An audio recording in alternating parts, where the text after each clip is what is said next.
nuyu naa leen ci biir limametti.com comme ni ma koy defee semaine bu nekk suñu biir émission bi Limametti show nee naa leen semaine bu nekk ak ki may àndal ñu ànd ak moom def show tey nag moom ma am mbégte lool bi ma dalalee ki nga xam ne gu nekk njaarim la comme ni ñu koy faral di waxee jamono ji kenn du wax animation te boole woo ko ci tabarkàlla macha allah muy man nu ma ko tuddee am na le Baye Fall de la musique sénégalaise moom nag le Baye Fall des présentateurs laa ko tuddee muy kan Pape Sidi Fall borom 2STV nga xam ne actuellement nii moom mooy animateur phare de la 2STV di ko ñaanal rek yàlla na yoon wi àgg ak jàmm ak salaam ñu am mbégte lool bi ñu accordé les ITV bi Pape Sidi Fall. Accordé, comme disait le général de Gaulle, à tous les pays d'Afrique qui voulaient l'indépendance. Il disait accordé. Ndeye Péraw namu naa la. Comment vas-tu? Naka activité yi? Ça va. Ça fait très plaisir de me retrouver dans limametti.com avec yow nga xam ne sama système nga xam ne màggal ga toj nga ko la nga musu màggal ga aussi ça va il faut qu'on en parle quelque part maa ngi lay ziar. waaw maa ngi delloo ziar nag bu baax a baax di am mbégte loolu mais boo ñu doon wax kan mooy Pape Sidi Fall ñi lay seetaan ci biir web TV bi nga wax leen un peu sa parcours. man maay Pape Sidi ñi may seetaan man mii maay non dama leen koy wax man maay Pape Sidi gane si àdduna ci Njaareem ci l'hôpital Louquet ci 1987 jóge fa dal ba ci quartier kër Thierno Kandji Mouhadamou Seydi Hadji Malick door a dugg l'école Soxna Diarra Bousso bu Njaareem def fa école primaire ba bi may def sama entrée en sixième sama yaay ne na ma yóbbul sama kër nijaay ca Kaolack ma dem fa jànge fa primaire ci école bu ñuy wax école de filles école Coppé door faa jóge nag toftal ci njàng mu diggu doomu muy ca collège bi ñuy wax CM Tafsir Mouhamadou Mignane Sarr ci Jalañ jóge fa nag commencé tâter le micro par le biais des Foural par le biais des associations de quartier les CDQ. C'est par la suite que j'ai commencé à animer les Fosco dans nos établissements Jim Momar, Bassirou Mbacké, Mboutou Sow, Moustapha Ndiaye. J'ai présenté presque pas mal de Fosco à Kaolack. Après ma jóge ci nag door a dugg ci rajo par le biais des émissions thématiques à la rajo Dunia ma def nekk fa ba 2009. ban année nga dugg rajo Dunia. maa nga fa dugg su ma juumul 2004 ba 2009 maa ngi Dunia nekk fa doon jàng technicien nekk fa doon jàng publicité nekk fa doon jàng animateur def ko bi ma amee defe naa man 16 ans xaw ma laa commencé la 13 ans wala 14 ans 16 ans ci lay door a dugg ci rajo donc ci rajo lañ ma yaree ci rajo lañ ma defaree ci rajo la màggee donc j'ai eu beaucoup de chance ce que pas mal de gens n'ont pas ma jàng foofu noonu les b.a-ba les bases du métier de la radio jóge fa par la suite dem ci rajo Imam Alassane Cissé waaw di jarbaatu Cheikh al Islam El Hadji Ibrahima Niass moom Imam Assane nekkoon imaamu Medina Baye ubbi woon rajo bu tudd Alfayda avec Ibrahima Gaye ma nekkoon fa animateur en même temps technicien bon aide commerciale parce que publicité yëpp yaa koy def donc du coup ay Sophie Dior ñoom ñëpp maa ngi leen di ziar ma nekk fa nag ñu yóbbu ñu ISIC ñu jàng tàggat ñu ci métier journalisme ñu jóge fa ak Abdoulatif Coulibaly Baba Diop ñoom Malick ñu ngi leen di nuyu ñoom waa ISIC yëpp ci laa fa jóge nag di commencer di miin seen yu mag yi par le biais de Optimiste Production Safwan Penra doon organiser ay événements yu mag Sénégal daan ma woo ma koy jógee Kaolack di ñëw di présenter ay concert Dakar di dem présenter ay concert Saint-Louis Diourbel Kaolack Tamba fu nekk dem naa fa présenter ji concert ba yàlla def bés ma di présenter benn concert Diourbel ci la ma Mass Black Diamonds bi nekkoon infographiste 2STV gisee ne ma est-ce que tu serais intéressé par faire de la télévision ma ne ko why not pourquoi pas ci lañ ma indee 2S ma def benn at ak xaaj ci rajo bi ñuy wax Origine FM mooy rajo wu 2S après ci par la suite lañ ma commencé waaw ci par la suite je pense en 2012 fin 2011 début 2012 ci laa commencé def aaru mbedd bi ma commencé def aaru mbedd nag mu xaw a def benn diir boo xam ne 2 ans ou 3 ans de aaru mbedd nga def après ñu door la commencé di def yeneen émission ngay tate ay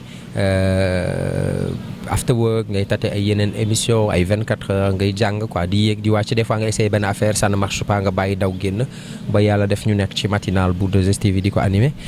bientôt ma bàyyi parce que maa ngi ciy commencé yàgg bàyyi ñeneen ñoom it ñu ñëw tenter seen chance ñu xool lan la ñuy defaat et puis ñu xool lan la réew mi di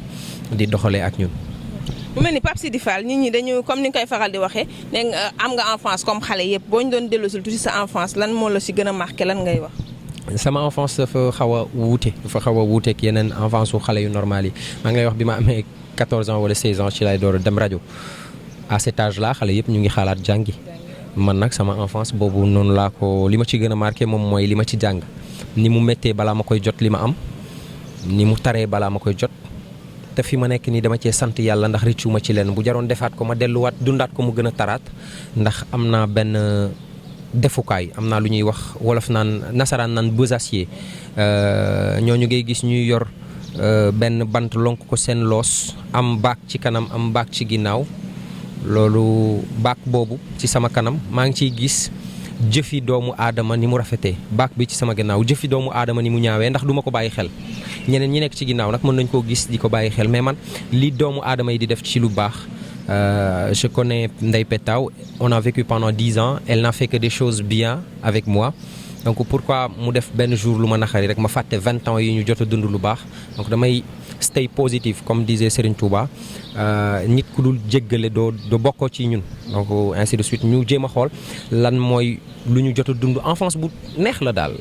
métti tar mais nga koy dund quoi ak plaisir bi nga koy dund instant bi nga ko doon dund da nga doon jooy da nga doon laaj yàlla lan nga ko def mais léegi da ngay dem ba toog yow kase nga wéet nga dem si benn ruq def fa benn publicité gars yi fay la 300000 benn publicité 45 secondes nga ni jar na ko ndax maa ngi doon sonn coono boo xam ne tey maa ngi lekk njariñ bi maa ngi jiwoon garab goo xam ne amuloon ker tey maa ngi lekk doom yi maa ngi ciy witti di jaay maa ngi ciy kerlu man ak samay ñoñ donc yàlla dimbale nañu liñ ci jot a dund li muy métti teel a dugg ci communication moo ko indi te yàlla wan na ni coono du réer. mais lan moo indi amour boobu à 14 ans yow nga xalaat xale yi comme ni nga ko waxee xalaat dem jàng yow nga xalaat pour def communication def rajo amour boobu fan la jógee da nga amoon parent boo xam ne il était dans le média wala. non. man maay brebis galeuse sama gàlle suñu waa kër du ñu siggi xool nit boo gisee nit ku ma bokkal ñu ne la kii mook Pape Sidi dañu bokk da nga naan du dëgg du ñu xool nit c'est-à-dire les gens dans ma famille ne parlent pas mais yàlla ak nu muy defee doomu aadama nit ak destin mënoo si dara man. bi ma nekkee xale bi sama gars yi di wax ne ñoom policier lañ bëgg a doon ñii monsieur lañ bëgg a doon man dama bëgg a doon journaliste. je voulais être journaliste et dès que l'occasion se présentait à moi damay toog di imiter ay Mamadou Malaye Diop journaliste su RTS yi di nit ñi defee journal di ko foowee quoi. ba yàlla def nag ma commencé def les choses sérieuses à Kaolack ak à Diourbel dugg si Fosco yi wala suñu ASC dañu ñoom association culturelle et sportive donc ñoom dañ la doon permettre nga. am expression extérioriser li nekk si yow. yaa féete woon wax ji daal comme man ni ma féete woon wax ji fële ay aaya dégg ak ñoom seen. noonu la il faut que ñu permettre la nga extérioriser li nekk si yow léegi boo ko extérioriser gëm ko nag léegi loolu rek ngay lijjanti njàng mi da ngay ñëw ñu ne la boo jàngul lii nga bëgg a def doo ko mun def nga rey sa bopp ci njàng mi parce que da nga am loo bëgg te pour nga am li nga bëgg il faut nga jàng parce que da ngay dégg ñuy làkk tubaab bu neex bu fluide boo xam ne dañuy ngang rek mooy di génn il faut que nga def comme ñoom waaw en français limpide comme on dit. il faut nga jàng pour nga def loolu moo tax nit ñi dañ leen war a laaj lan mooy seen passion ñu ne leen li ngeen bëgg bu ngeen ko bëggee am mën nañ leen ci jàppale waaye da ngeen di nangoo jàng ndax bu ñu jàngee ñoom lay jëriñ bu ëllëg voilà bu sa xale nekkee ci yoon di dem da nga naan ko fexeel ba bu sa yaay boo amul loo ko defalit boo amee soxla na nga ko mën a làmbal sa bopp fajal ko sa bopp te bul tàllal kenn naan ko maa la may ma passion boobu foofu la jógee et puis ma gëm ko rek sëgg ci takk ay heure fas yi li ñu leen di takkal du ñu xool gauche du ñu xool droite loolu rek mooy sa objectif dina métti dina tar di nga yuuxu di nga bëgg a bàyyi dafa tàng mais bu naqaree nga bàyyi buy neex doo ko fekke mais bañ doon wax lan moo la gën a métti ci sa àdduna lan lay doon. moo ma gën a métti sama àdduna lu ma xamul sama papa sama fait mal dafa damay toog ba mu yàgg ma ne man maa ngi tabaxal sama yaay kër pare na maa ngi am jabar maa ngi fondé famille maa ngi gis nu may am amour bi may am si sama doom maa ngi gis comment la vie me donne beaucoup de chance ma ne sama papa bu fi nekkoon dama ko yóbbu maak avant ma yóbbu sama yaay avant may def nangam des fois ça me fait mal mais bon yàlla bi mu ñuy jox sama papa tàgguwunu te bi mu koy jëlit amul droit di ñu tàggu dañu delloo lépp ci loxo yàlla rek et puis voilà quoi métti wu ma carrément mais su ma sañoon ñu bokk boolu ceebu jën ma koy daggal. boo sañoon doom ju nekk day ñaan yàlla bu sañoon ak waajuram fekkee njëriñam léegi nag Pape Sidi actuellement nii yow yaay animateur bi def buzz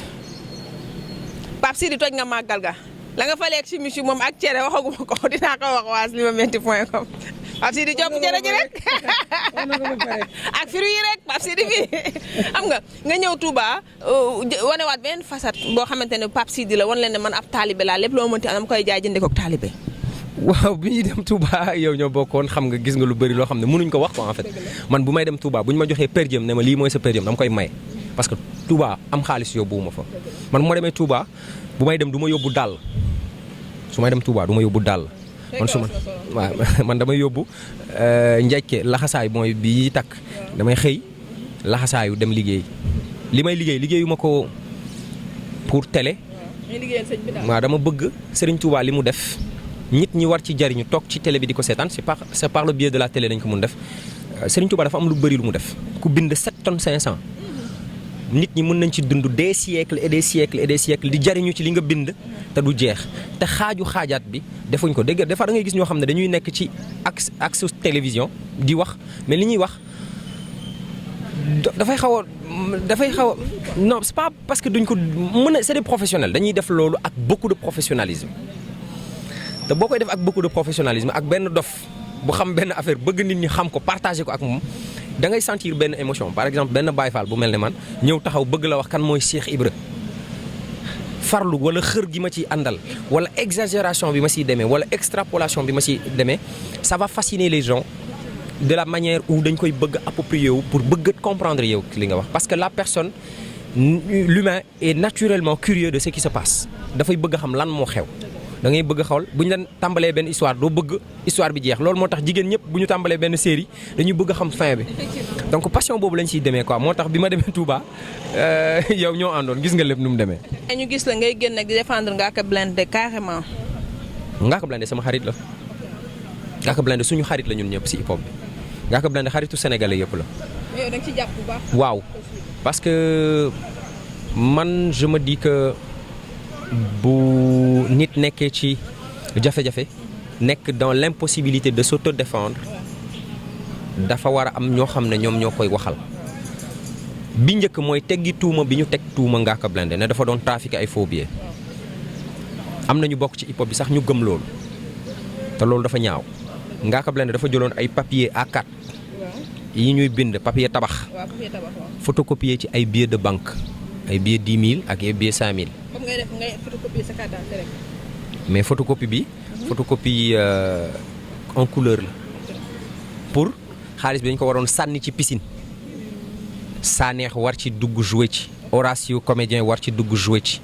bi mu yoree xaalis boobu ramasse simplement jàpp ko ñu xëy site internet yëpp bind Ngaaka Blindé arrêté aux polices des Parcelles Assainies pour faux et usage de faux. yàlla def boobu ak léegi def na 11 mois mu feebar. ba feebar bi jaaxal ñu bëri. il souffre de quoi. dañuy wax ne dafa am xaw ma lu mu lekk lu tëw a rees xaw ma bul la xaw ma am si biir bi ñu ne noonu dañ koy opérer ñu ne major bi ne jarul opérer dinañ ko defal traitement pour 2 mois. ce qui veut dire que major bu lay defal traitement pour 2 mois ci biir kaso bi ngay nekk pour 2 mois. ñu dem ba war ko jàppal beneen date dañ ko jàpp date pour juger ko moom mooy jugement bi njëkk bi. juge d'instruction ak procureur de la république ci salle bi jóg daal ne Ngaaka Blindé li mu def délit mineur la photocopier ay billets de banque pour def ci clip loolu du crime délit bu ndaw la kon chambre criminelle lañ ko war a yóbbu waruñ ko indi cour d'appel bii nga xam ne ñi def jëyu yu mag yi lañ fiy àttee ñu ne léegi lan moo tax yoonu Sénégal te doomu jàmbur ci kaso bi juróom-ñeenti weer te mandat dépôt war a yem juróom benn weer tey ko fa 9 mois pour wax ko ne ko non waruñu laa àttee fii mais pourquoi bu ñu indee dossiers yi jàmbur yi doomu jàmbur yi muy Ngaaka ak ñi nekk ci kaso bi pourquoi du ñu jël doomu jàmbur yi ñu tëj xañ leen liberté xool ba xam li ñu leen di tuumaal ñoo ko def Sénégal bu ñu la jàppee dañ lay yóbbu kaso tëj la pour xool ndax liñ lay jiiñ yaa koy def mais comme dañ lay tëj pour xool ndax liñ lay jiiñ yaa ko def ne la 6 mois rek la tëj bi war a yem sinon dañ lay wax wow na wala tooy na mba tee 9 mois doomu jàmbur ne ko non waruñu la fi àtte mu nekk werante entre avocat Ngaaka yi parce que nee nañ ko comme xam nga ni li mu def délit mineur la mais bàyyi leen doomu jàmbur mu dem ngeen may ko liberté provisoire comme ni ngeen ko defalee ñu bëri ñoo xam ne dañ leen jàpp dëggantaan ñuy trafiqué billet xaalis dëgg trafiqué yor mercure di trafiqué dëggantaan ngeen bàyyi leen liberté provisoire doomu jàmbur yi ngeen téye ko 9 mois bàyyi leen jàmbur mu dem ñu ne non dinañ ko jàppal date fii ak ay semaine ñu toog semaine boobu ñu ne ñu week-end prochain avocat bi maître Baro woo ma ne ma Pape Sidi le juge d'instruction a été vraiment flexible nee na dina écourter séjour congé pour ñëw jàppal date Ngaaka pour jugement bi bu ma ko waxee j'étais ébahi j'étais content parce que dama bëgg ñu bàyyi Ngaaka parce que yaayam daf ko yaakaar en fait Ngaaka ñi yaakaar ci moom dafa bari te moom soutien de famille la te si hip hop bi la demee ba am tur bu mu am tey nga gis retouru information bi ma am affaire bi xaw ma jaaxal daal ma ni 2 semaines jot Baro ma woo Baro ma ne ko waaw mais nu mu demee noonu mu ne ma est-ce qu'il paraît Ngaaka il a des soucis de santé docteur bi waxoon na da koy traité Dantec ma woo Idi ma ne ko mais affaire bi nu mu demee noonu mu ne ma docteur bi nee na finalement day obligé opérer Ngaaka ci biir kaso bi day obligé opérer Ngaaka si biir jeel bi si biir kiyam ma ne ko opération boo ko defee nit mooy da nga ko naan toogal foofu nga yàggaat fa mais nañ ko libéré mu taxaw benn jour benn 4 heures de temps génn dem toppatoo wér gu yaramam moo gën ñuy tee doomu jàmbur ji di ko këll-këllee dem na te gis nga ki fi xar woon pikiir lañ ko doon def ba yàq loxoom mu toog di laaj ay indemnité ba ñu rey ko fii dañuy toog di la seetaan ba musiba am ñëpp door a jug di wax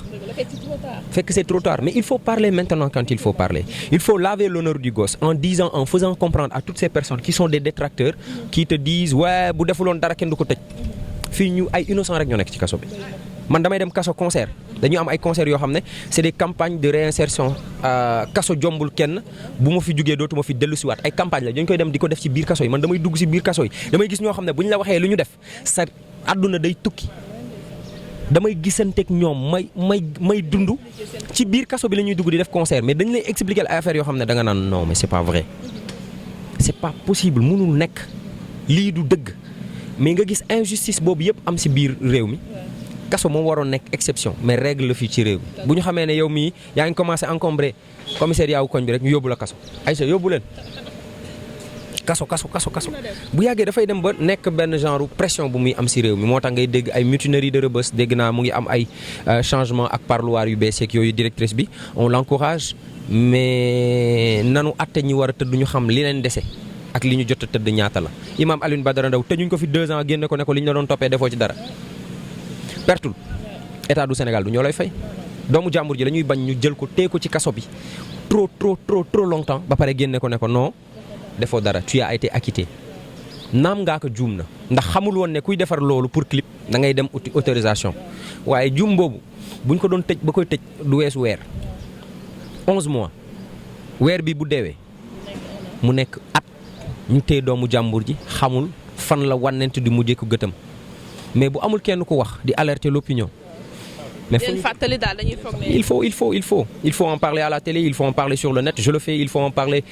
sur les réseaux, il faut parler avec des gens, il faut appeler les gens qui sont concernés directement et leur tenir un discours de vérité. Ñu xam ne ñii ñooy ëllëgu réew mi ñun ñu bëgg ko ñu bañ ko ñun ñooy yore Sénégal wu ëllëg. yéenay relève bi mais relève bi Pape Sidi pour nga yàgg ci yow sama càmmañ nga xam man je t'aime bien temps yee si màggal génnoon nga fi def benn buzz sa Instagram ngay toog daal yow xaw ma lu président romb def nga xool ko ñëpp reprendre Pape Sidi moytul dañuy bañ article 80 bi dal si yow dañ la yaakaar. non loolu xam nga Touba la woon man en tant que mouride laa doon wax en tant que talibé dafa mel ne boo waxee lu bàkkul ak c'est-à-dire personne n'a le droit de dire son opinion. Il ne m'a jamais été tenté d'insulter le président que je crois qui est une institution à qui on doit un respect total. dama nag benn copain papi laa àndal ñuy dem xaw ma fan lañ doon dem tournage ma génne sama snap ne waaye président fii ñun politique indi ñu fi waayaw boobu mu ngi jógee résidence Khadim Rassoul jumaa ji dëkk bi yëpp xat yaa ngi woon Touba yor 69 oto dëkk bi yëpp xat dañuy taxaw kenn mënut a dem kenn mënut a dikk mu jëm kër sëñ Moussa Nawel boobu maa ngi jëm kër xalif général des Mourides Darou Mousti ma romb ko ak sama tànk dem dëppaat bi ñuy dëppaat alkaati yi bloqué waat beneen ruq xaw ma fan la demande ma énervé nag ma génnee sama téléphone donc président ñun politique indi wuñu fi yaa ngi campagne politique wuñu mais boo farul ak nit warul wax opposé warul wax droit am warul wax xalaatam on n'est pas dans ce pays on est dans un pays très démocratique les gens qui sont libres de dire leur opinion ils sont libres de dire leur opinion bu fekkee am na ko bëgg a débattre na ñëw ñu débattre moo gën l'insulte wala l'injure c'est pour les esprits qui n'ont pas vraiment d'idées c'est pour les gens qui n'ont pas d'idées am na ñoo xam ne amuñ xel dañu gàtt xel ba nan laa la koy mën a tuddalee dañuy ut commande seen commande boobu dañ koy utal télécommande c'est-à-dire dañu gàtt xel c'est-à-dire ñoo xamante ne ni amuñu ils n'ont rien à la tête et pour compenser ce vide là dañuy saaga moo tax il faut les grands hommes parlent d'idées des fois quand je fais une sortie wala ma def sama snap c'est privé hein c'est sur ma story c'est pour ma communauté je dis ce que je pense je dis waaye président ñun ñëwuñ fii pour politique dañu ñëw fii Touba pour màggal pour liggéey ci li Serigne Touba liggéeyal ñu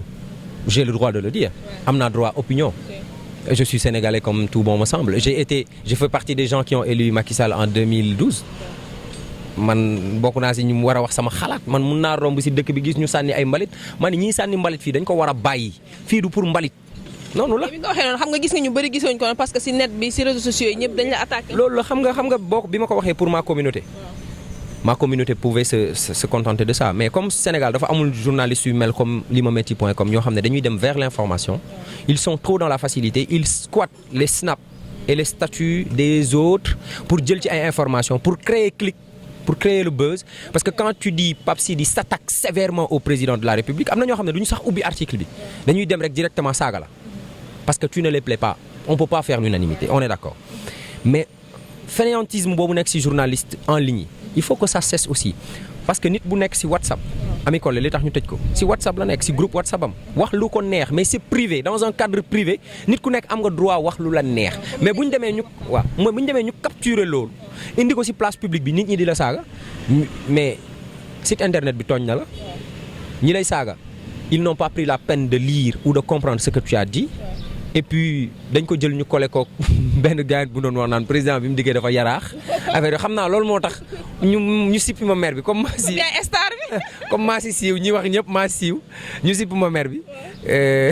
am na ñu ma gis ñu def yu gën a grave mais kenn waxu leen dara dama gis benn boy bu dëkk Touba benn xale te benn araf naan ko raditu par radiateur loolu aussi su ma ko waxoon man là mais bon y en a qui ont le sens de l'humour y en a qui n'ont pas mais bon c'est pas grave c'est pas parce que y a des gens qui n'ont pas le sens de l'humour moo tax ñun ñuy bàyyi bëggee ñuy bàyyi mbalak man je suis très taquin mbalak rek laay def man ku ma xam-xam ma si loolu man des fois damay mbalak nit sax ba mu foog ne dama koy damay mbalak nit ba mu mer te du ma ko yëg ma ne baal ma mais bon damay mbalak rek des fois président sax dama koy mbalak Ala Ndiaye dama koy mbalak damay mbalak rek damay xëy di. da nga mën a tooñ Pape kontaan nañu lan mooy sa dernier mot. Merci déjà d'avoir accordé à ma modeste personne cet entretien maa ngi lay sant bu baax di la ci gërëm et puis di la féliciter di la wax sois la bienvenue parmi nous à la maison et puis tu as quartier libre pour faire tout ce que tu as envie de faire et di saluer di jox much love et respect à tous les internautes de limametti.com